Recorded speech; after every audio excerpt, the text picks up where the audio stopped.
গোমতী নদী আমাদের স্বপ্ন, আমাদেরকে ভয় দেখাইছে। গোমতী নদী কে বলেছে? গোমতী 3 মাসের একটা জলস্রোত, সর্বোচ্চ 2 মাস স্রোত থাকে। এই 2 মাসের স্রোত দেখাইয়া উত্তরে আমরা যাই নাই।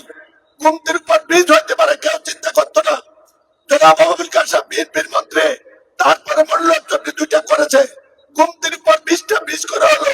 আমরা কুমিল্লা শহরকে উত্তরে পাঁচটি আমদাতলি সহ পরিচয়ের সীমানা পর্যন্ত বিস্তৃত করবো, এটা সম্ভব। এবং গোমতীকে হাতির জেলের আদরে সম্পূর্ণ এপার ওপার সংস্কার করা হবে। গোমতীর উত্তর পার সেই সবচেয়ে পূর্ব সীমানা থেকে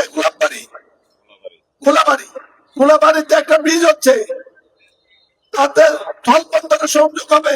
এই স্থল বন্দরকে আদর্শ সদর, বুড়িচং, ব্রাহ্মণপাড়া, দেবিদ্বার, দাউদকান্দি, মেঘনা, তিতাস, মোংলা, 2500 এটা কানেক্ট হবে কুতুবখালীতে এক্সপ্রেসওয়েতে।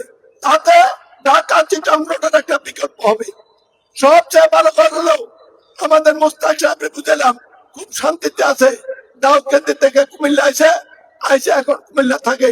কিন্তু মোস্তাক ভাই, কুমিল্লার জন্য যদি কিছু না করেন, যে বাসাটা আসেন এই বাসা থাকতে পারবে না।